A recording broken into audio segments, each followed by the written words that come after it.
Hello बच्चों, तो कैसे हैं आप लोग? एकदम बढ़िया। मैं मनीष राज, आपका एमआर सर। आज के लेक्चर में हम बात करेंगे किसी भी रेसिस्टेंस के cross power drop and heat loss का फॉर्मूला क्या होता है। हालांकि ये मैंने सेल पढ़ाते समय आपको इंट्रोडक्शन कर दिया था पावर का and joules law of heating effect, but आज हम लोग डिटेल में एनालिसिस करेंगे। बहुत सारे रेसिस्टेंस जब सीरीज में कनेक्टेड होते हैं आपको बता देगा कि टोटल पावर कितना ड्रॉप हो रहा है। ये आपसे पूछेगा इस पर्टिकुलर रेसिस्टेंस में बताओ, मुझे बीच का नहीं पता, तो अपन कैसे निकालेंगे, इसके बारे में हम डिटेल में डिस्कस करेंगे। साथ में हम ये भी पढ़ेंगे कि एक्सटर्नल रेसिस्टर में, एक्सटर्नल कॉम्बिनेशन ऑफ रेसिस्टेंस में पावर ड्रॉप, पावर ट्रांसफर कब मैक्सिमम होगा, जिसके लिए हम पढ़ते हैं मैक्सिमम पावर ट्रांसफर थ्योरम। इसके बारे में हम डिटेल में बात करेंगे। आइए स्टार्ट करते हैं बेसिक से, कंसेप्ट से। एक रेसिस्टेंस बना लेते हैं अपन आर का, जिसमें करंट फ्लो कर रहा है आई, इसके क्रॉस पोटेंशियल ड्रॉप होगा साहब वी। तो ओम्स लॉ के अकॉर्डिंग आपने पढ़ा है V is proportional to I and proportional constant is R। तो V इज इक्वल टू क्या हो जाएगा साहब, IR। अच्छा बताओ इसमें पावर ड्रॉप कितना होगा? तो ये फॉर्मूला मैं पहले बता चुका हूं आपको, P इज इक्वल टू होगा V स्क्वायर बाई R। अगर वोल्टेज ड्रॉप आपको पता है तो directly V square by R लिख सकते हैं। V की वैल्यू क्या होगी, IR। तो यहां रखेंगे तो I square R square, R से ER कैंसिल होगा तो बचेगा I स्क्वायर R। अच्छा सर, अब ये भी तो कर सकते थे, R की वैल्यू पुट कर देते हैं यहां से। R की वैल्यू क्या आता, V बटा I। तो V ऊपर में आई और ये V से V कटेगा, तो बताओ पावर क्या हो जाएगा, V इंटू आई। ये होगा पावर ड्रॉप का फॉर्मूला। क्लियर है ये बात, यहां से समझ में आया आपको? अच्छा सर, आपने बताया था कि power is equal to, sorry, energy dissipated, rate of energy dissipated is called power. बिल्कुल, आपने 11th क्लास में भी पढ़ा होगा, रेट ऑफ वर्क या rate of energy dissipated is called power. जब भी किसी इलेक्ट्रिकल रेसिस्टेंस से करंट फ्लो करता है, तो करंट फ्लो करने का मतलब क्या असल में फ्लो किया, चार्जेस, चार्जेस में इलेक्ट्रॉन, और इलेक्ट्रॉन जब रेसिस्टर से फ्लो करता है तो रेसिस्टर उसके फ्लो को अपोज करता है। तो अपोज करने के लिए उसको जाने से रोकेगा, और रेसिस्टर के थ्रू चार्ज बाहर निकलना चाहता है, और बैटरी उसकी क्या कर रहा है, मदद। बैटरी ने उसको एनर्जी दिया, मैंने पूरा समझाया था। Battery is not a source of charge, in fact battery is a source of energy. Battery क्या देता है, एनर्जी देता है, किसको, चार्ज को, और चार्ज वो एनर्जी लेके रेसिस्टर में जाता है। रेसिस्टर उसको जाने से रोकता है, मतलब उसके एनर्जी को अपोज कर रहा है, उसको, उसके मोशन को अपोज कर रहा है, उसको रोक रहा है। तो उसकी कुछ एनर्जी लॉस हो जाएगी चार्ज को वहां से क्रॉस करने में, और वो जो एनर्जी लॉस हो जाएगी वो हीट में कन्वर्ट हो सकता है, हीट में कन्वर्ट हो जाएगा। तो rate of heat dissipated with respect to time is called power. तो इसको एनर्जी को dH बाई dt भी लिख सकते हैं। और जो हीट ड्रॉप होता है या वहां पे जो पावर एनर्जी ड्रॉप हुआ, उसी एनर्जी को हम लोग एक्सटर्नल सर्किट की तरह यूज करते हैं, मतलब एक्सटर्नल इंस्ट्रूमेंट में यूज करते हैं। ये जो आर हम बनाते हैं ना, असल में यही आपका टीवी, फ्रीज, कूलर वगैरह है, यही है, उसका कुछ रेसिस्टेंस आर होगा।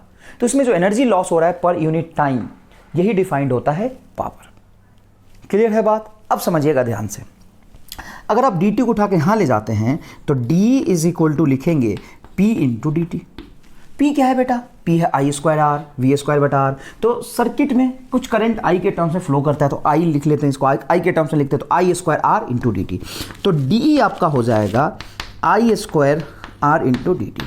अब देखो बेटा, करंट दो तरह का होता है कि कांस्टेंट करंट मान लीजिए फ्लो कर रहा है ना, कांस्टेंट डीसी करंट फ्लो कर रहा है, कांस्टेंट करंट है। अगर करंट कांस्टेंट है तो दोनों तरफ इंटीग्रेशन जब आप करेंगे तो यहां पे डीई का integration is equal to I square R into D T का इंटीग्रेशन। और करंट कांस्टेंट है, और किसी भी रेसिस्टर का जो रेसिस्टेंस होगा वो तो कांस्टेंट होगा ही, तो आई स्क्वायर और आर दोनों बाहर आ जाएगा। dt का इंटीग्रेशन सिंपल 0 से t टाइम तक करेंगे तो t होगा, इसका मतलब d का इंटीग्रेशन e, तो e is equal to energy spend या हीट लॉस। इसको क्या बोल सकते हैं, एनर्जी स्पेंड। अगर एनर्जी को आप यूज नहीं कर रहे तो लॉस में चला जाएगा, इसीलिए एनर्जी स्पेंड या हीट लॉस दोनों एक ही चीज होता है। मतलब ये रेसिस्टर जो आपको एक इंस्ट्रूमेंट को रिप्रेजेंट कर रहा है, जो आपका एक इंस्ट्रूमेंट को रिप्रेजेंट कर रहा है, उसको आप यूज नहीं करेंगे तो लॉस होगा, या जो उसमें ड्रॉप हो रहा है, उसमें जो एनर्जी डेसिपेट हो रहा है उसको आप यूज कर लें। यूज करेंगे तो कितना एनर्जी यूज कर पाएंगे, तो आई स्क्वायर आर बाहर आ गया था, टी, तो क्या होगा ये formula I square R into T. ये पहले मैंने बहुत अच्छे से समझा दिया था आपको। इफ आई इज वेरिएबल, ये भी इंपॉर्टेंट बात है, इसके बारे में बात कर लेना चाहिए।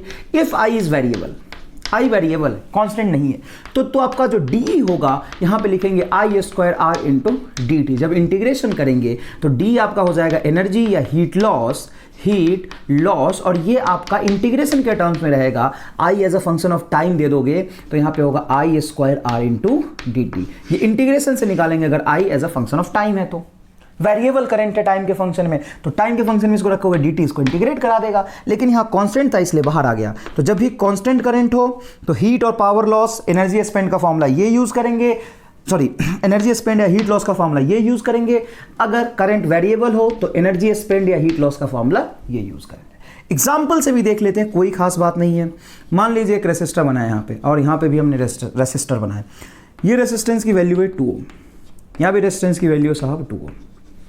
यहाँ पे जो करंट फ्लो कर रहा है, इससे क्या कर रहा है बेटा, करंट फ्लो कर रहा है, वो करंट फ्लो कर रहा है 3T, और यहाँ पे करंट फ्लो कर रहा है 3 ampere. Then find heat loss, find heat loss in 4 second. कितने टाइम में पूछ रहा हूं, इन 4 सेकेंड। इसमें भी find heat loss in 4 second, same common है। इन केस 1 एंड 2 यहाँ ऐसे ऐड कर देता हूं ना, in case A and B, ये रहा आपका केस A और ये रहा आपका केस B। अब दोनों क्वेश्चन में सिमिलरिटीज क्या है, then find heat loss in 4 second. दोनों में आपको 4 सेकेंड में हीट लॉस निकालना है, दोनों का रेसिस्टेंस कॉमन है। डिफरेंस क्या है, इसमें करंट फ्लो कर रहा है as a function of time, current variable है, कांस्टेंट नहीं है। यहां पे करंट कांस्टेंट है, यहाँ पे 1 सेकंड पे करंट 3 एम्पियर, 2 सेकंड में 3 एम्पियर, 4 सेकंड में 3 एम्पियर, 3 एम्पियर ही फ्लो करता रहेगा। यहाँ पे 1 सेकंड में 3 एम्पियर, दूसरे सेकंड में 6 एम्पियर, थर्ड सेकंड में 9 एम्पियर। तो यहाँ पे करंट वेरिएबल है। एक आराम से सोच के बताओ किसमें पावर ड्रॉप ज़्यादा आएगा, ऑब्वियसली इसमें, क्योंकि इसमें करंट देखोगे तो अलग अलग टाइम पे बढ़ता जा रहा है, इसमें करंट कांस्टेंट है।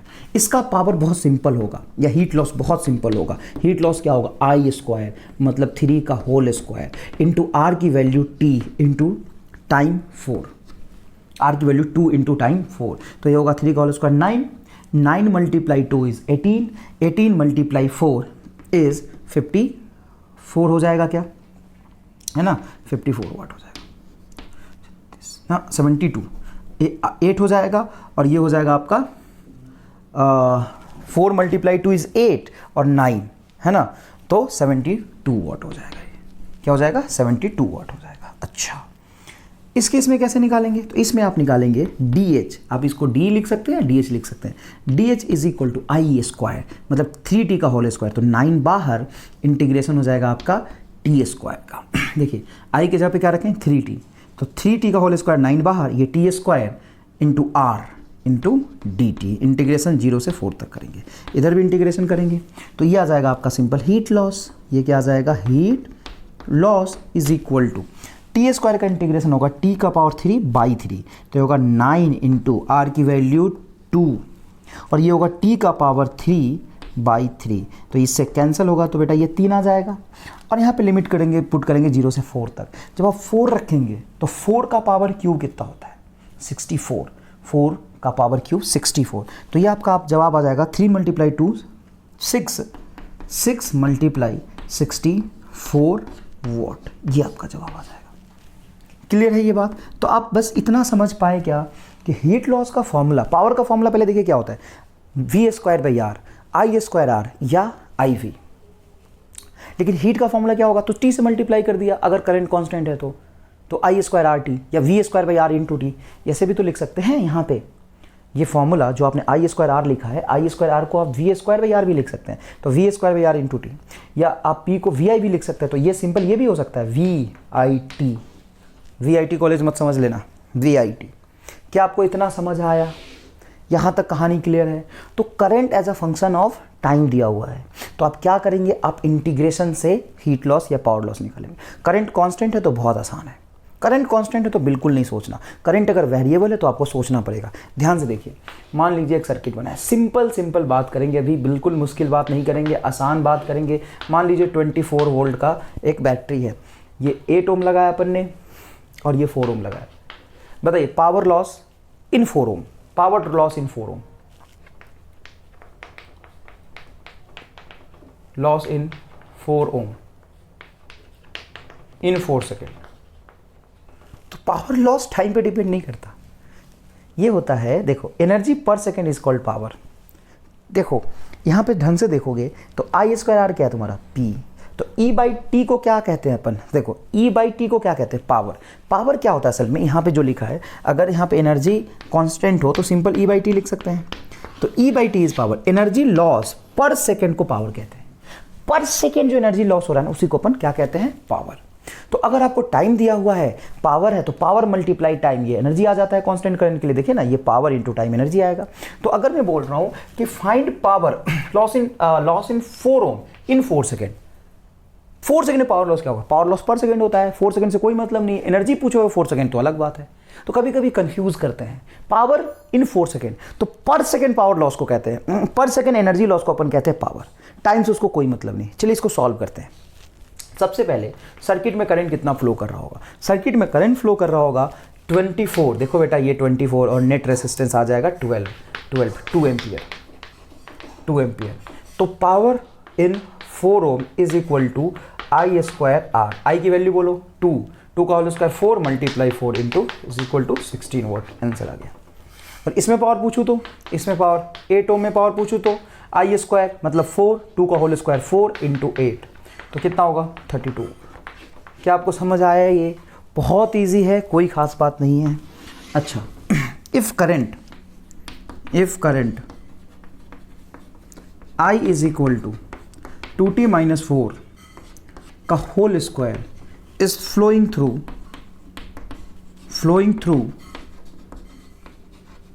2 ohm resistance, then find heat loss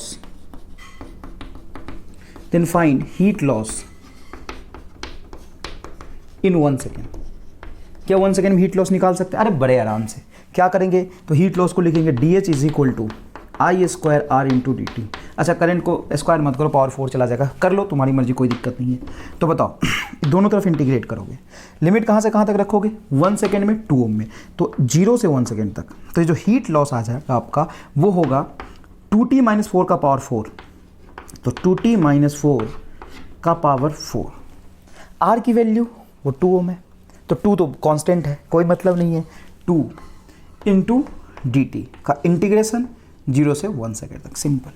अब इसको इंटीग्रेट करोगे तो क्या आपको इंटीग्रेट करना आता है? बहुत ईजी है।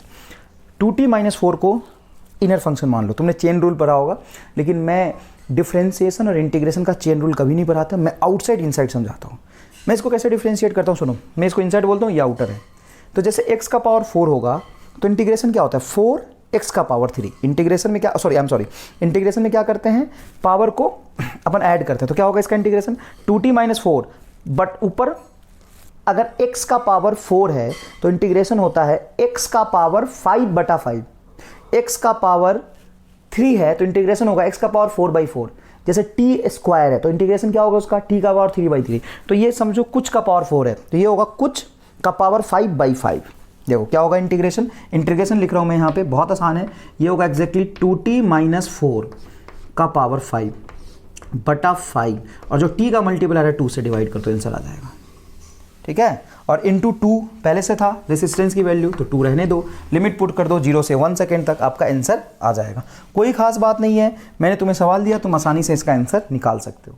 क्लियर है ये बात? स्क्रीन पॉज करके इसको लिखिए, स्क्रीन पॉज करके बेटा लिखिए, स्क्रीन पॉज करके लिख लीजिए इसको। चलिए अब अपन पढ़ते हैं मैक्सिमम पावर थ्योरम क्या है। ये बड़ा इंपॉर्टेंट है मैक्सिमम पावर थ्योरम, और इस पे अच्छे क्वेश्चंस भी पूछे जाते हैं।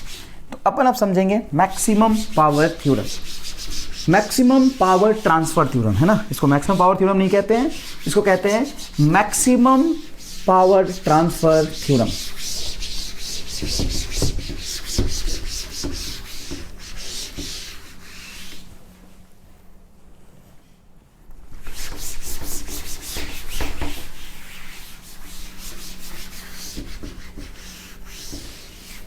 देखो बेटा अच्छे से समझना है यहाँ पे। ये रेसिस्टेंस अपन ने बनाया R, यहाँ पे बैटरी बनाया जिसका EMF है E, बैटरी का EMF क्या है E, और इंटरनल रेसिस्टेंस यहाँ पे R, इसको यहाँ से कनेक्ट कर दिया। Then find power drop across R, इसके अक्रॉस पोटेंशियल ड्रॉप V हो जाएगा। पावर ड्रॉप अक्रॉस R, है ना, power drop across external resistance R, ये बैटरी तुम्हारा ये है, ये internal resistance small R battery का पार्ट है। तो सबसे पहले इसमें करंट कितना फ्लो होगा अपन लिख लेते हैं। तो डायरेक्ट ईएमएफ है, ये तो यहाँ पे ड्रॉप हो नहीं रहा, ईएमएफ कुछ यहाँ भी ड्रॉप हो रहा है, कुछ यहाँ जा रहा है, तो करंट पहले लिखिए। करंट आपका होगा ई बटा capital R plus small R. तो यहाँ का जो पावर ड्रॉप होगा वो होता है आई स्क्वायर इंटू आर। तो पावर ड्रॉप आपका सिंपल हो जाएगा आई स्क्वायर इंटू आर। ये यहाँ पे पावर ड्रॉप हो रहा है आई स्क्वायर इंटू आर। आई की वैल्यू क्या है, आई की वैल्यू ये है सर, तो इसको लिख लीजिए ई स्क्वायर बटा capital R plus small r का whole square into capital R. तो आप देख पा रहे होंगे power drop as a function of क्या आ गया है, कैपिटल आर। पावर ड्रॉप किस पे डिपेंड कर रहा है, कैपिटल आर पे डिपेंड कर रहा है। अच्छा, ये तो पावर ड्रॉप हो गया। एक्सटर्नल सर्किट में जो पावर ड्रॉप हो रहा है इसे वो कहते हैं यूजफुल पावर। पावर ड्रॉप यहाँ भी होगा, बट ये क्या, इंटरनल रेसिस्टेंस, ये बैटरी के अंदर होता है। इसमें जो पावर ड्रॉप है उसको तो यूज कर नहीं सकते। आपका इंस्ट्रूमेंट इस कैपिटल आर से रिप्रेजेंट कर रहा हूं मैं, बल्ब, टीवी, फ्रेज, असल में यहां पे जो पावर ड्रॉप हो रहा है वही तुम्हारे इंस्ट्रूमेंट में हो रहा है। तो यूजफुल पावर ड्रॉप ये हुआ, यूजफुल जो आप यूज कर रहे हो। और पावर सप्लाई कितना हो रहा है, तो सप्लाई कर कौन रहा है, बैटरी। पावर का फॉर्मूला होता है V square by R. Power का फॉर्मूला मैंने आपको समझाया था, बैटरी कितना पावर सप्लाई करता है, वी स्क्वायर बाई आर, या पावर का फॉर्मूला लिखते हैं आई स्क्वायर आर इंटू वी आई। तो यहां का पोटेंशियल क्या है इसका देख, ई, और इसमें से करंट कितना जा रहा है, आई, ये है। ये तुम्हारा जो है ना, ये पावर सप्लाई है, इतना पावर दिया गया है सर्किट में, और ये पावर यूज हो रहा है। तो यहां पे एक टर्म यूज करता है इफिशियंसी। इफिशियंसी होता है आउटपुट जो यूज हो रहा है और बटा इनपुट जो सप्लाई दिया है। सिंपल सी बात है, कब से आप पढ़ते आ रहे हो, आउटपुट बाय इनपुट। सप्लाई मैंने ईआई दिया है, अरे इसका ईएमएफ इंटू करंट, यही तो सप्लाई दिया मैंने। बैटरी कितना पावर सप्लाई करता है, ई इंटू आई। बैटरी सिंपल पावर सप्लाई करता है ई इंटू आई। तो इसका इफिशियंसी क्या हो जाएगा, तो देखो इस बैटरी का इफिशियंसी हो जाएगा, बैटरी तो पावर सप्लाई कर रहा है, तो इफिशियंसी किसका, बैटरी का। अरे लोड का इफिशियंसी थोड़ी ना होगा, बैटरी का इफिशियंसी क्या होगा बोल, आउटपुट पावर बोल, ये simple I square by R, उसको इसके टर्म्स में लिखे, ये लिख, बटा input power E I. Input power क्या होगा, ई आई। अच्छा, ये जो पावर लिखा है हमने आई स्क्वायर आर, ये पावर कितना लिखा है, आई स्क्वायर आर। इसको मैं ऐसे लिख सकता हूं वी इंटू आर, मतलब पावर ड्रॉप, इसको मैं आई इंटू वी लिख सकता हूं, सिंपल।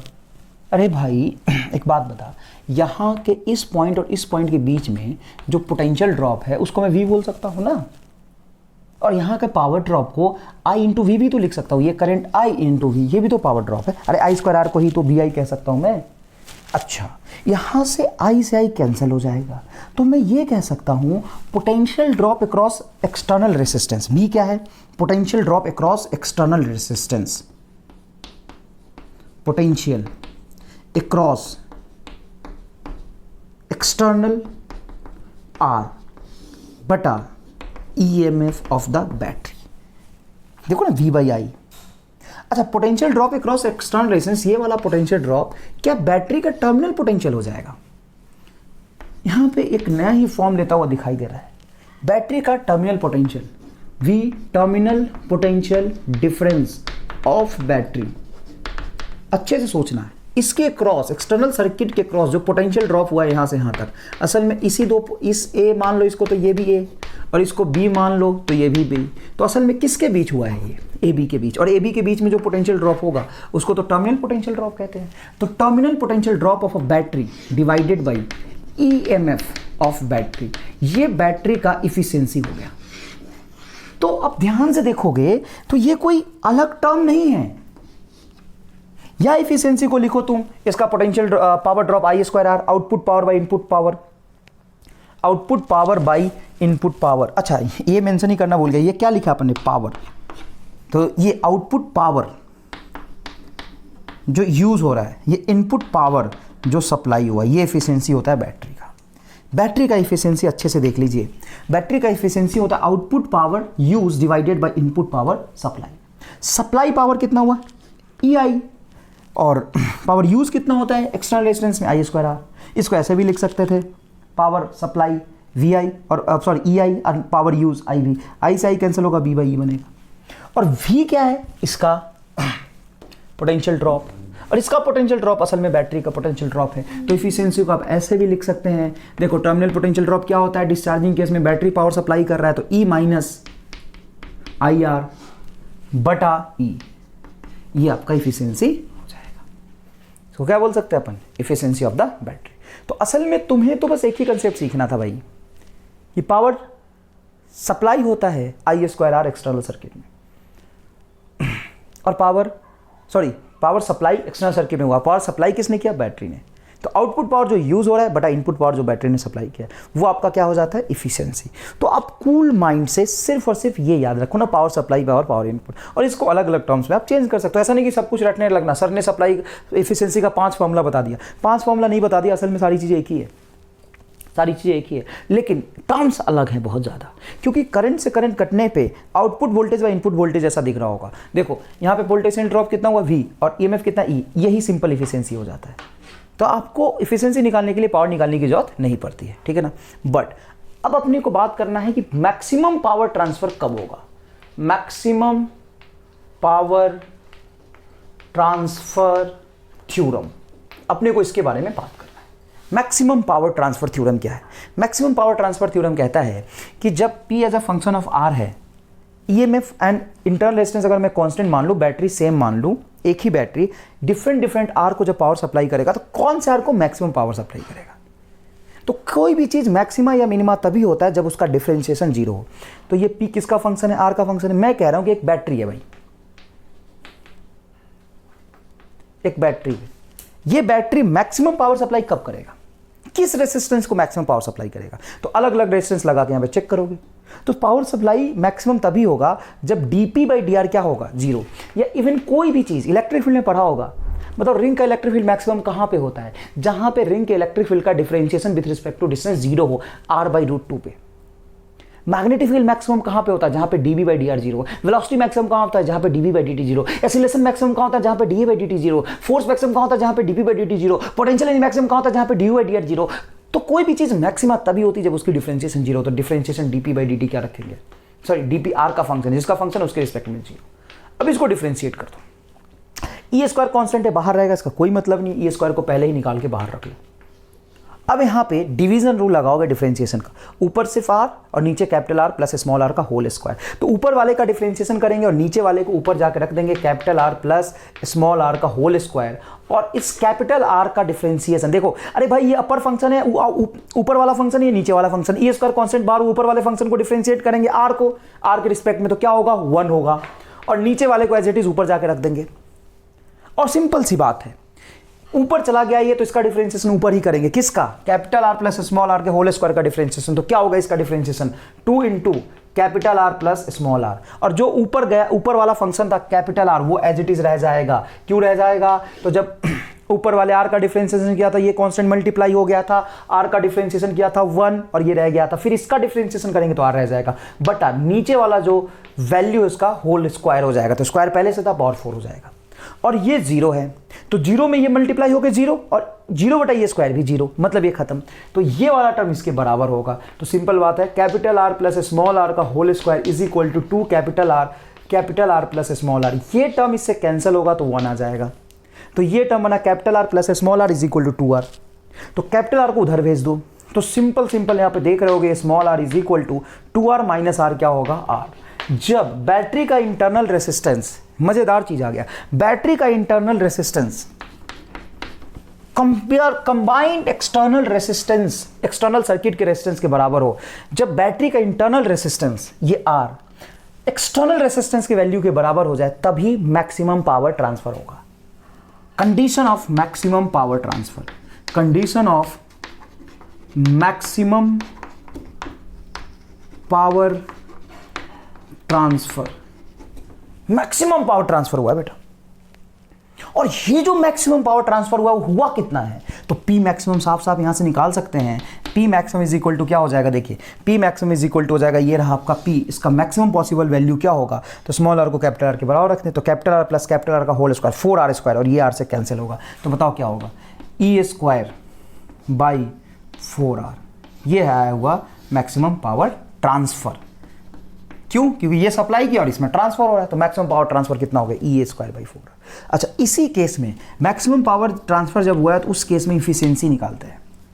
तो इफिशियंसी क्या होगा? Output by input. आउटपुट कितना है? आउटपुट पावर कितना है? तो आउटपुट पावर यहां पे क्या होगा? V/R। अरे यही तो रहा जो पावर ड्रॉप हुआ है, तो इसको लिख सकते हैं ना अपन E²/4R। E²/4R power. सप्लाई कितना हुआ था? E/I। सप्लाई कितना हुआ था बेटा? E/I। अलग अलग तरीके से निकाल सकते हैं, कोई बात नहीं बेटा, बहुत तरीके निकालने के। आउटपुट पावर बताओ ना, मैक्सिमम पावर यही तो हुआ था E²/4R। और सप्लाई कितना हुआ? E/I। आई की वैल्यू बोलो, तो आई की वैल्यू हो जाएगा E/2R। क्यों? क्योंकि स्मॉल आर कैपिटल आर के बराबर है, तो आई की वैल्यू होगा E/2R। क्या रखोगे बोलो? E/2R। अच्छे से देखना, बिल्कुल अच्छे से देखना। अगर मैं परसेंटेज में निकालता हूं तो 100 से मल्टीप्लाई कर दूंगा तो परसेंटेज आ जाएगा। ये छोटी छोटी बातें एकदम। अब बताओ E²/4R, E²/2R, तो क्या आ रहा है? 1/2। 4R नीचे जाएगा, 2R ऊपर जाएगा, कट के क्या आएगा? 1/2। 1/2 मल्टीप्लाई 100 मतलब 50%। कितना पावर ड्रॉप हो रहा है? 50%। अरे output power by input power. Input power क्या होता है? अभी तो बताया, इनपुट पावर होता है E/I।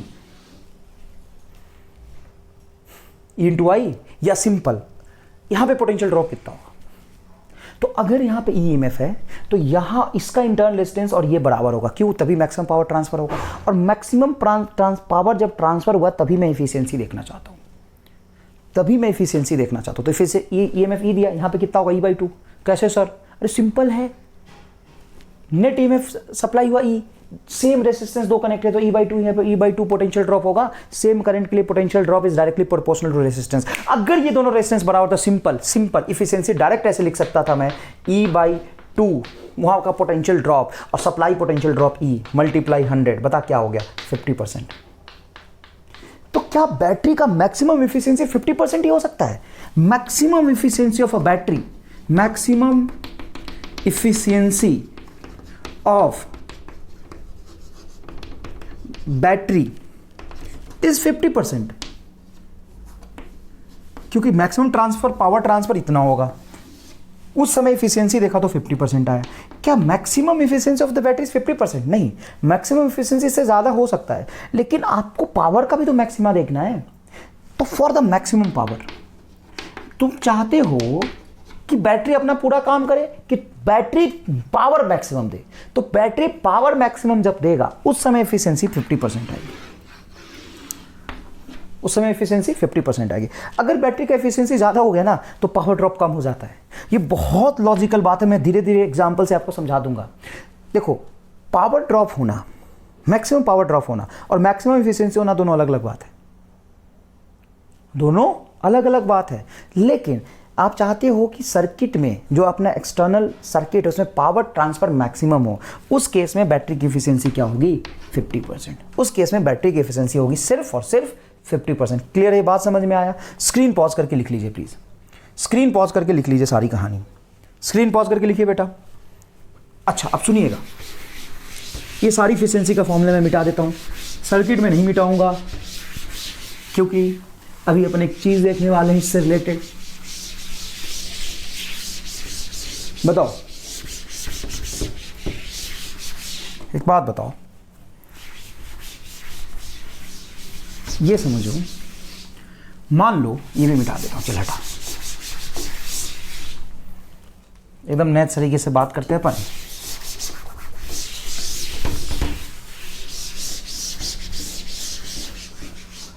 बात को देखो, मान लो कि रेसिस्टेंस मैंने लगाया है यहां पे 2 ओम का और ये बैटरी है।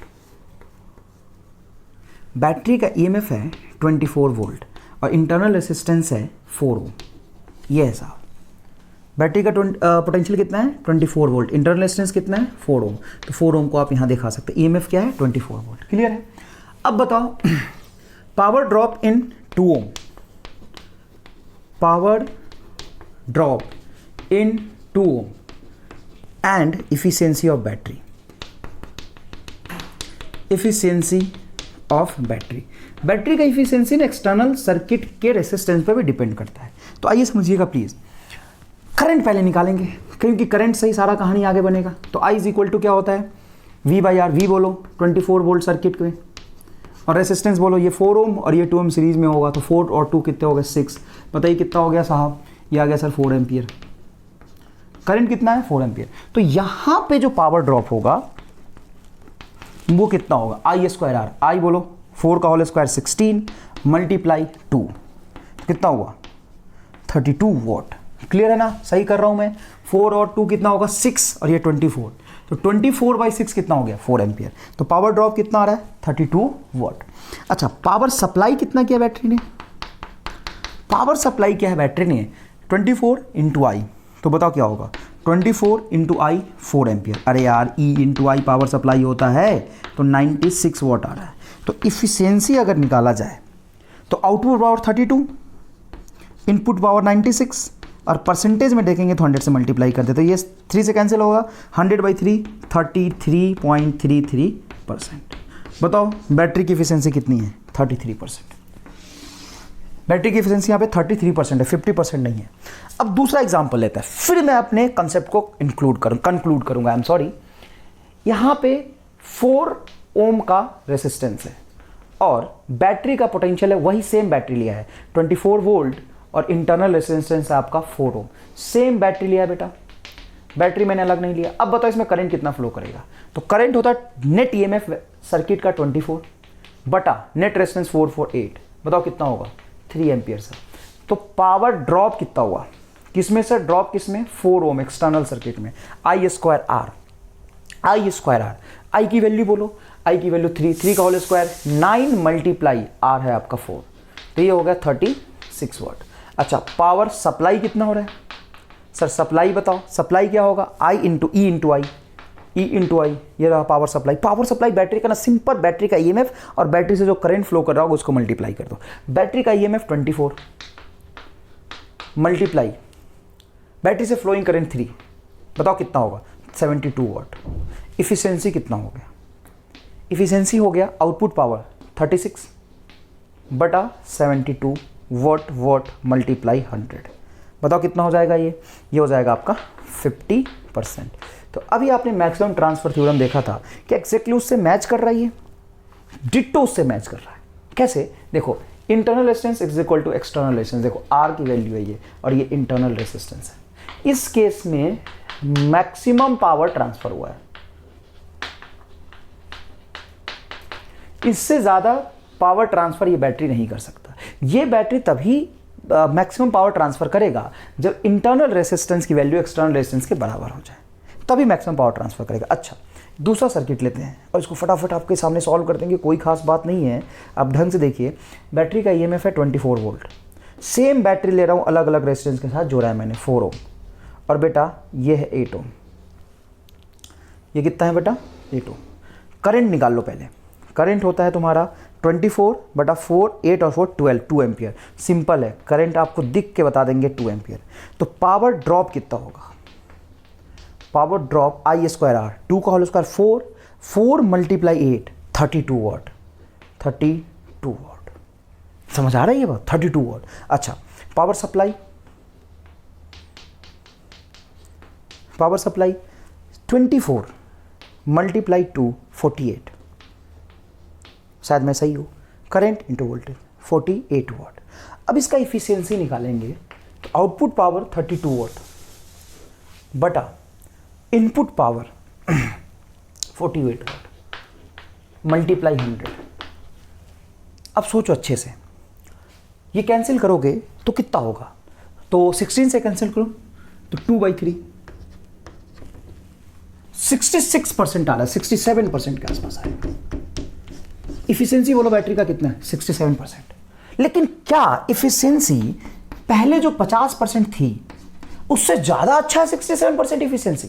देखो बैटरी का इफिशियंसी कई बार कई किताबों में लिखा जाता है, कई बच्चे टीचर्स पढ़ा देते हैं कि maximum efficiency can not be greater than 50%।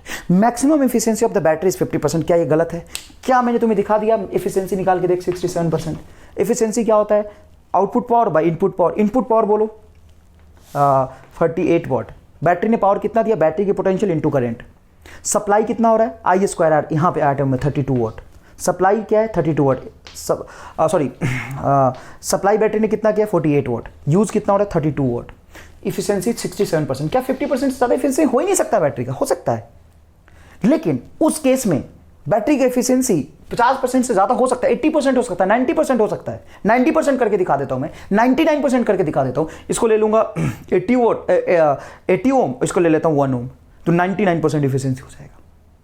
लेकिन क्या वो 99% एफिशिएंसी, 67% एफिशिएंसी वाला जो सर्किट होगा, क्या इससे बढ़िया होगा?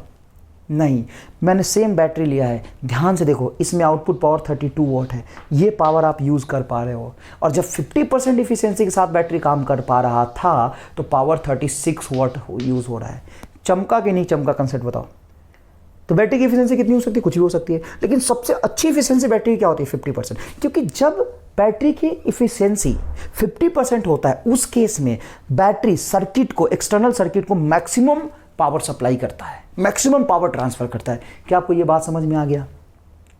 पावर का फॉर्मूला क्या होता है एक्सटर्नल रेजिस्टेंस में? आपने पढ़ा है E² बटा capital R plus small r का होल स्क्वायर इंटू R। अब अगर मैं P वर्सेस R का ग्राफ बनाऊं, तो आप मैथमेटिक्स अच्छे से समझते हैं, तो देखिएगा यहां पे प्लीज। अगर मैं देखूं कि capital R is very very less than small r, मतलब एक्सटर्नल रेजिस्टेंस बहुत कम है, तो बहुत कम को जोड़ोगे तो कोई फर्क नहीं पड़ेगा, तो ये E² बाई R² बनेगा, ये स्मॉल है, मतलब power is directly proportional to R, तो पावर धीरे धीरे लिनियरली बढ़ेगा। और जब आप मानते हो कि कैपिटल R मतलब power is proportional to capital R, और if capital R is very very greater than small r, अगर कैपिटल R बहुत बड़ा हो, यहाँ पे देखिए कैपिटल R बहुत बड़ा है, तो capital R plus small r, अगर कैपिटल R बहुत बड़ा है तो छोटा टर्म्स यूज़ करने से कोई फर्क नहीं पड़ेगा। तो अब देखिएगा P is inversely proportional to R। तो कभी कभी ये पूछता है कि अगर मैं एक्सटर्नल रेजिस्टेंस को धीरे धीरे बढ़ा रहा हूँ तो पावर ड्रॉप क्या होगा? तो एक्सटर्नल रेजिस्टेंस को पहले बढ़ाओगे, देखो यहाँ पे जो पावर ड्रॉप है वो 36 वाट है, जब ये 4 और ये 4 था। अगर 4 से कम है तो पावर ड्रॉप देखिएगा प्लीज़ प्लीज़ प्लीज़ 32 वाट। देखना जितना ज़बरदस्त सवाल मैंने बनाया है, बहुत बढ़िया एग्जाम्पल मैं आपके साथ डिस्कस कर रहा हूँ, बहुत ज़बरदस्त एग्जाम्पल है ये, साफ क्रिस्टल क्लियर चीज़ें दिखाई देगा। देखो ये 2, यहाँ पे एक्सटर्नल रेजिस्टेंस की वैल्यू कम है साहब, एक्सटर्नल रेजिस्टेंस की वैल्यू कम है, तो क्या हुआ सर? पावर ड्रॉप 32 वाट है। अगर एक्सटर्नल रेजिस्टेंस और इंटरनल रेजिस्टेंस 4 वाट कर दिया, बराबर कर दिया, तो देखो मैक्सिमम पावर 36 वाट हो गया। और जैसे ही मैंने ज़्यादा किया, इसको ज़्यादा किया, देखा कि लालच में ज़्यादा कर देता हूँ भाई, मेरा मर्जी, यहाँ पे मैंने 2 लगाया था, इस बैटरी के साथ मैंने 2 रेजिस्टेंस लगाया तो 32 वाट हुआ। जब मैंने इसको 4 लगाया तो 36 वाट हुआ। मैं खुश हो गया। किस बात से खुश हो गया? कि मेरे सर्किट में, एक्सटर्नल सर्किट में पावर ट्रांसफर ज्यादा हो रहा है। मैं इसी बात से खुश होऊंगा ना कि इसमें पावर ड्रॉप ज्यादा हो रहा है। इसमें पावर ड्रॉप ज्यादा हो तो मैं खुश हो जाऊंगा? अरे रोऊंगा भाई, क्योंकि इसमें जो पावर ड्रॉप होगा इंटरनल रेजिस्टेंस में वो तो खत्म हो रहा है, यूज नहीं हो रहा। इसमें जो पावर ड्रॉप होगा, हीट लॉस होगा, उसको मैं यूज कर सकता हूं। तो फिर 4 पे जैसे ही 2 से 4 गया, पावर ड्रॉप बढ़ गया, 32 से 36 हो गया। मैंने और बढ़ा दिया, मैंने क्या किया? और बढ़ा दिया, 8 कर दिया। 8 में देखा तो पावर ड्रॉप फिर कम हो गया। मतलब पावर पहले एक्सटर्नल रेजिस्टेंस को बढ़ाने से बढ़ता है, फिर एक्सटर्नल रेजिस्टेंस को बढ़ाने से कम हो जाता है। ग्राफ ऐसा बनेगा रेक्टेंगुलर हाइपरबोलिक। कब? जब पावर R इंटरनल रेजिस्टेंस ज़्यादा हो। अगर इंटरनल रेजिस्टेंस कम हो तो बढ़ेगा, और इंटरनल रेजिस्टेंस ज़्यादा हो, एक्सटर्नल रेजिस्टेंस कम हो, तो power drop is directly proportional to R। और अगर ये बहुत ज़्यादा हो तो power is inversely proportional to R। मतलब पहले R बनाने में बढ़ेगा, फिर R बनाने में घटेगा। और मैक्सिमम कब होगा? जब स्मॉल r कैपिटल R के बराबर होगा। तो देखो ऐसे कब को कैसे मिला देंगे? इस तरीके से। आपको पता होगा कि देखो एक छोटे लिमिट की बात कर ली अपन ने, स्ट्रेट लाइन, हायर लिमिट की बात कर रही रेक्टेंगुलर हाइपरबोला। बीच वाले कर्व को मैं ऐसे तो नहीं मिला सकता ना बेटा, ऐसे तो नहीं मिला सकता, क्योंकि मैं बात कर रहा हूँ जब कैपिटल R बहुत छोटा है तो बहुत छोटा तो पहले ही होगा, और बहुत बड़ा है तो बहुत बड़ा पहले होगा। जब कंपरेबल होगा तो एक स्मूथ कर्व से ग्राफ को मिला देते हैं। इसी तरीके से ग्राफ बनाया जाता है।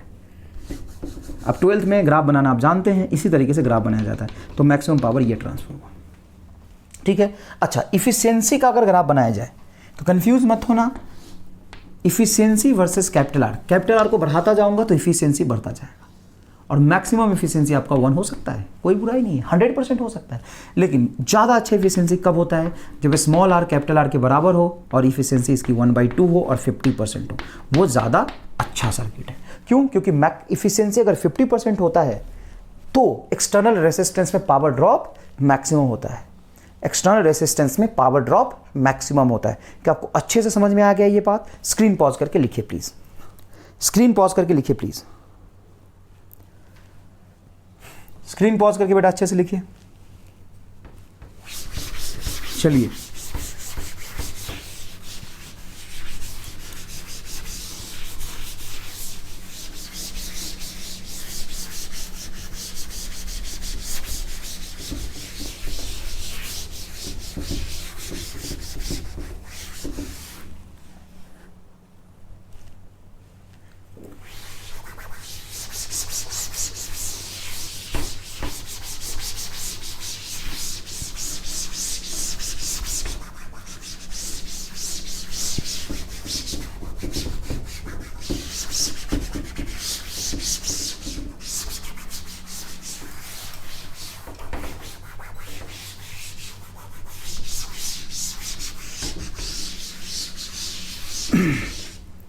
आगे देखो बेटा, ऐसे कुछ क्वेश्चन पूछे जाते हैं। कैसे क्वेश्चन पूछे जाते हैं सर? देखिए, 6 ओम, 12 ओम, 1 ओम बैटरी है, ई और 4 ohm, sorry 9 ohm. Find x so that power drop will be maximum। वाह, बढ़िया सवाल एकदम। देखो, ये एक्सटर्नल रेजिस्टेंस, ये 6 ओम, 12 ओम और ये x. Find x so that power drop will be maximum. इस एक्स की वैल्यू कितनी हो कि पावर ड्रॉप मैक्सिमम हो? तो अच्छे से आप देखेंगे अगर सर्किट को, तो आपको हिंट मिल जाएगा कि ये पूरा मिलके आपका एक्सटर्नल रेजिस्टेंस बना है आर। अब तो एक लगाया था, लेकिन एक को जरूरी थोड़ी ना है, सीरीज एंड पैरेलल कॉम्बिनेशन में बहुत सारे हो सकते हैं। तो ये पूरा है आपका आर, और इस आर की वैल्यू होगी 9 ओम, क्योंकि एक्सटर्नल रेजिस्टेंस अगर इंटरनल के बराबर हो, 9 ओम के बराबर हो, तभी पावर ड्रॉप मैक्सिमम हो सकता है। और ये 9 कब आएगा? ये 6 में क्या जोड़ेंगे कि 9 आए? तो ये 6 है तो ये 3 होना चाहिए। कभी भी ऐसे मत कर लेना कि इसको पैरेलल जोड़ के फिर इसके साथ सीरीज जोड़ के 9 रख देना, क्वाड्रेटिक बन जाएगा, घबरा जाओगे। ऐसा नहीं करना। आपको क्या करना है, सुनिए ध्यान से, इसको इसके साथ करिए। सॉरी, ये 6 में क्या जोड़ेंगे कि 9 है? तो पक्की बात है, ये क्या होना चाहिए? ये होना चाहिए आपका 6 और ये होना चाहिए आपका 3। तो ये क्या आएगा बोलो? 3। क्या होना चाहिए? 3 इज इक्वल टू, इसको पैरेलल जोड़ोगे तो 12 multiply x divided by 12 plus x, ये कैंसिल होकर क्या आएगा? 4। तो बताओ 4x is equal to 12 plus x, तो ये इधर जाएगा तो क्या होगा? 3x is equal to 12, x is equal to 4 ohm answer. तो अगर x की वैल्यू 4 ओम है तो पूरा एक्सटर्नल रेजिस्टेंस की वैल्यू 9 ओम हो जाएगा, और 9 ओम ही इंटरनल रेजिस्टेंस है, तभी पावर ड्रॉप मैक्सिमम होगा। तभी पावर ड्रॉप क्या होगा? मैक्सिमम होगा। क्या आपको अच्छे से कंसेप्ट समझ में आ गया? बहुत ईजी लगा ये, कोई खास बात नहीं है, ऐसे सवाल पूछे जाते हैं। इधर कंप्लेक्स सर्किट भी बना देगा, तो घबराना मत। बस तुम्हारा एम ये है कि इस पूरे सर्किट का, एक्सटर्नल सर्किट का जो रेजिस्टेंस आएगा वो बैटरी के इंटरनल रेजिस्टेंस के बराबर होगा, तभी पावर ड्रॉप क्या होगा? मैक्सिमम होगा। यह है maximum power transfer theorem.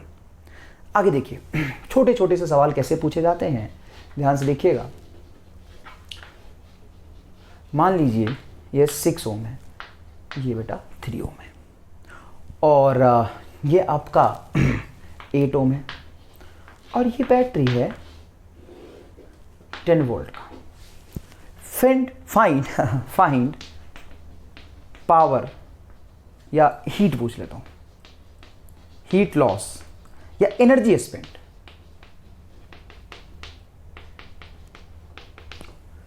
In 3 ohm and in complete circuit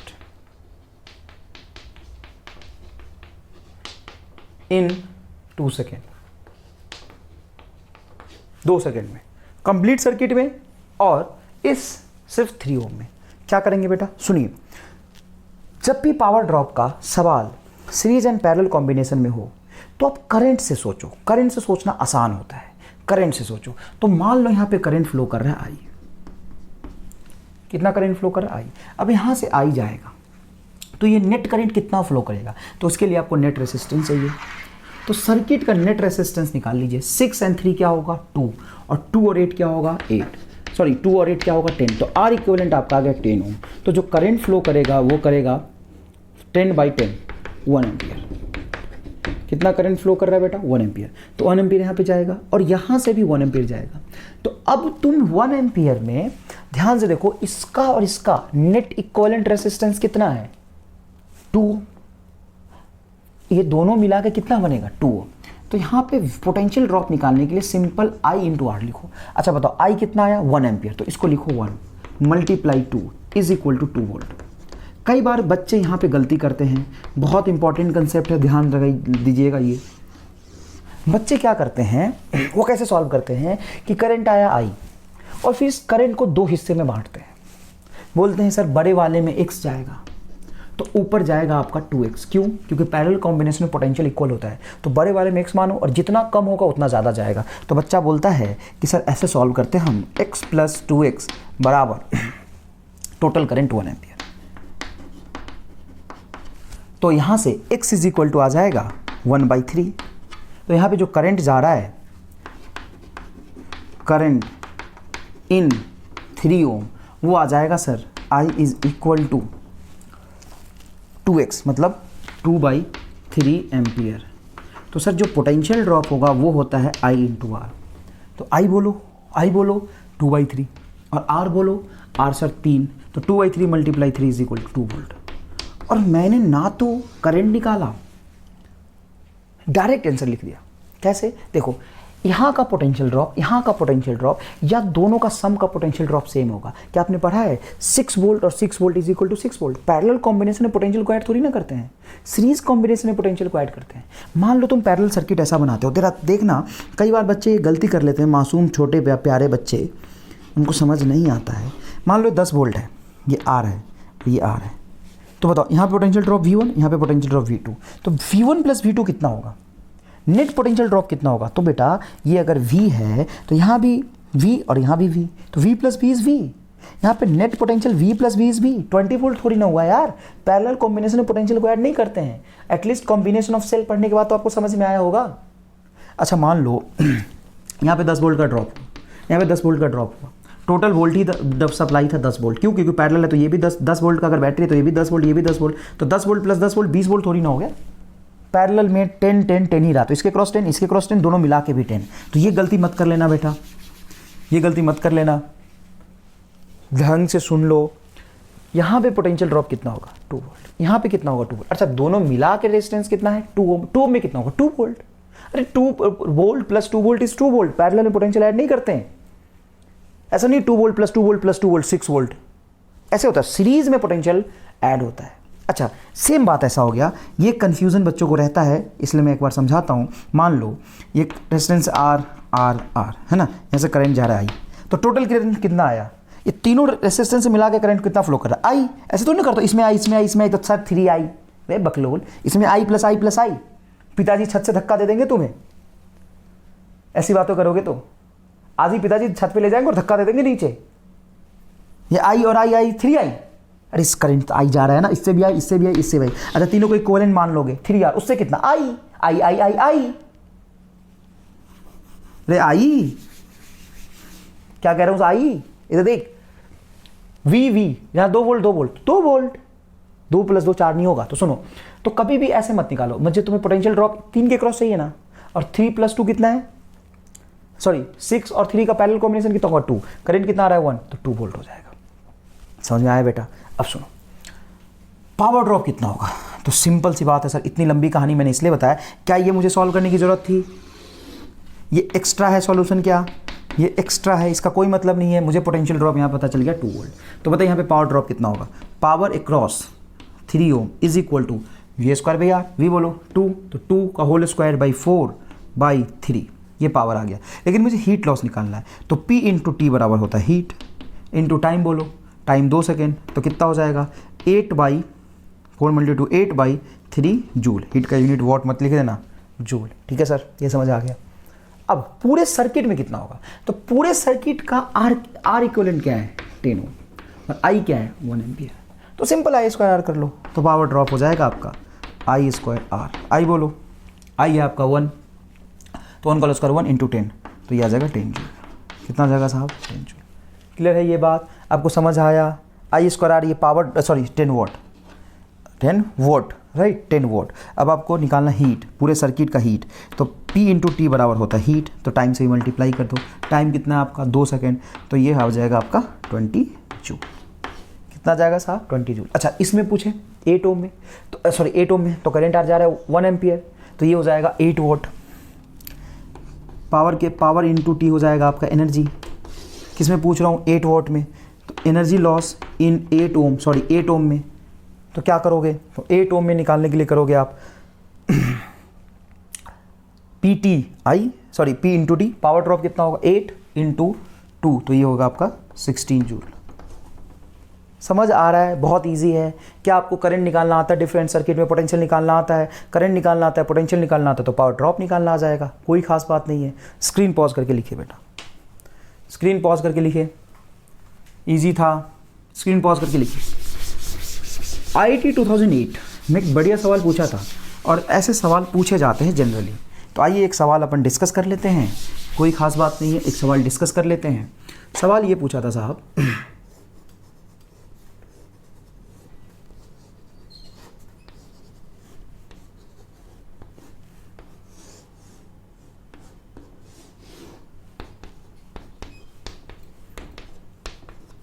circuit number ए,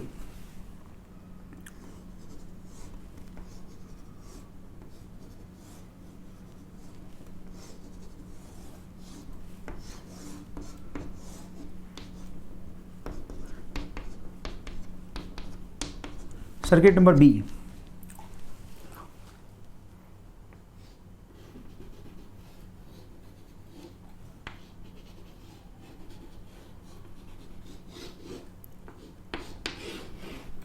बताओ सारे सर्किट क्या एक ही जैसे हैं? क्या सारे सर्किट में कुछ कॉमन है? बिल्कुल कॉमन है। क्या कॉमन है सर्किट्स में? सर्किट्स में कॉमन है कि RR रेसिस्टेंस के 5 रेसिस्टर लगे हैं। कितने रेसिस्टर लगे हैं बेटा? 5। अब ढंग से काउंट करेंगे तो आपको दिख जाएगा कितने रेसिस्टर्स कनेक्टेड किए मैंने, 5। तो आपको कंपेयर करना है कि किसमें पावर ड्रॉप सबसे ज़्यादा होगा। एग्जाम में क्या पूछा था? 4 ऑप्शन बनाया था, PA PB PC, PA बराबर PB बराबर PC होगा, या PA PC PB अनइक्वल होंगे, कौन ज़्यादा होगा कौन कम होगा, ये बनाया था। IIT 2008 का सवाल है। क्या करेंगे सर? बहुत इजी है, पोटेंशियल सब में कॉमन लगा है मैंने V। तो अगर आपको R इक्विवेलेंट निकालना आता है तो सिंपल जो नेट पावर है सर्किट का, PA की बात करेंगे तो इसमें हो जाएगा पोटेंशियल ड्रॉप, तो सब में मैं V दे रहा हूँ, नेट सर्किट में V, सप्लाई तो बैटरी का V है, तो सिंपल हो जाएगा V² बटा R इक्विवेलेंट। तो जिसमें R इक्विवेलेंट सबसे ज़्यादा आएगा उसमें पावर ड्रॉप सबसे कम होगा। R इक्विवेलेंट ज़्यादा आएगा उसमें पावर ड्रॉप सबसे कम होगा, और R इक्विवेलेंट जिसमें सबसे कम आएगा पावर उसमें सबसे ज़्यादा होगा। तो R इक्विवेलेंट कैलकुलेट करना है अपने को। तो R इक्विवेलेंट कैलकुलेट करते हैं, ध्यान से देखिएगा। एक R इक्विवेलेंट देखते हैं, R इक्विवेलेंट। तो देखिए यहाँ से यहाँ तक आप देखेंगे तो V टेस्ट में बीच बन रहा है, इसका रेशियो इसके रेशियो के बराबर है। तो ये होगा R 2R, R 2R, 2R और 2R पैरेलल में R, ये होगा R। अच्छा B में देखेंगे आप, कौन सा सर्किट है ये B में आप देखेंगे तो ये R और R क्या होगा 2R। देखो ये R और R 2R, ये R और R 2R, 2R and 2R is R, और ये भी इसके साथ पैरेलल में आ जाएगा। तो R क्या हो जाएगा R/2 B का। और C में देखेंगे, C में देखिए ये आपका होगा 2R, ये आपका होगा 2R पैरेलल में हो जाएगा। देखो ना ये सिंपल सीरीज में 2R पैरेलल में हो जाएगा R, और R ये होगा 2R, तो RC आ जाएगा आपका 2R। तो सबसे ज़्यादा किस में आया है? सबसे ज़्यादा C में, तो पावर C का सबसे कम होगा। उसके बाद R है, A का पावर होगा, और सबसे कम पावर ड्रॉप जो सबसे ज़्यादा पावर ड्रॉप होगा वो सर्किट नंबर B में होगा। इसमें ये B में हो जाएगा आपका power drop in B is maximum. A पूछा था बेटा, 4 ऑप्शन तुम बना सकते हो। पहला ऑप्शन था PA बराबर PB बराबर PC, दूसरा ऑप्शन था PC is greater than PA and PA is greater than PB। समझ में आया कि नहीं आया? देखो मैं ये कह रहा हूँ कि बैटरी सब में VB भी लगा है और कुछ रेजिस्टेंस का कॉम्बिनेशन बना दिया। सर्किट के पावर ड्रॉप, नेट सर्किट में पावर ड्रॉप को कंपेयर करने के लिए बोला था। तो सर्किट का पावर ड्रॉप को जब आप कंपेयर करेंगे तो सिंपल सी बात है कि आप रेजिस्टेंस को देखेंगे, रेजिस्टेंस की वैल्यू देखिएगा। यहाँ पे R इक्विवेलेंट आ रहा है आपका R, यहाँ पे R इक्विवेलेंट आ रहा है आपका R/2, तो power is inversely proportional to R equivalent provided कि पोटेंशियल ड्रॉप सेम है। अगर मैं कहता कि सब में करंट मैं सेम भेज रहा हूँ, मैं सब में करंट सेम नहीं भेज रहा, क्या सब में करंट सेम आएगा? नहीं, करंट होता है नेट वोल्टेज बटा आर इक्विवेलेंट, करंट सब में डिफरेंट। अगर मैं बोलता, सुनना ढंग से, ऐसा नहीं है कि ये फिक्स हो गया यही आंसर आएगा। सुनो, अगर करंट सेम होता तो मैं पावर को लिखता आई स्क्वायर इंटू आर इक्विवेलेंट। तो अगर डिफरेंट सर्किट में जनरली करंट सोर्स तो हमारे पास होता नहीं है, हम वोल्टेज ही लगाते हैं, बैटरी लगाते हैं, तो बैटरी पोटेंशियल डिफरेंस देता है।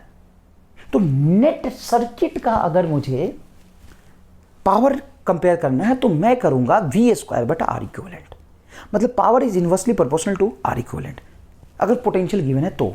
अच्छा, मैं ये मिटा के अगर मैं बोल दूँ कि यहाँ इसमें करंट आई गया, मुझे नहीं मतलब इसमें करंट आई गया, इसमें करंट आई गया, इसमें करंट आई गया, तो पावर हो जाएगा आई स्क्वायर आर इक्विवेलेंट। सबसे ज़्यादा पावर ड्रॉप होगा आपका सी में, अगर करंट सेम है तो। क्या सेम है? करंट सेम है तो। क्लियर है ये बात? स्क्रीन पॉज करके लिख लीजिए। लेक्चर का साइज थोड़ा छोटा रखना है हमें, तो यही तक ठीक है। अगली क्लास में बल्ब पढ़ाऊंगा मैं, इंस्ट्रूमेंट अगली क्लास से अपन शुरू करेंगे, बल्ब पढ़ाऊंगा मैं, बल्ब, उसके बाद एमीटर, वोल्ट मीटर, गैल्वेनोमीटर अपन बात करेंगे। तो बल्ब एक बहुत इंपॉर्टेंट कंसेप्ट है, बल्ब में पावर ड्रॉप बहुत ज़्यादा इंटरेस्टिंग है, तो अगली क्लास में अपन बल्ब पढ़ेंगे। ठीक है बेटा, स्क्रीन पॉज करके लिख लीजिए।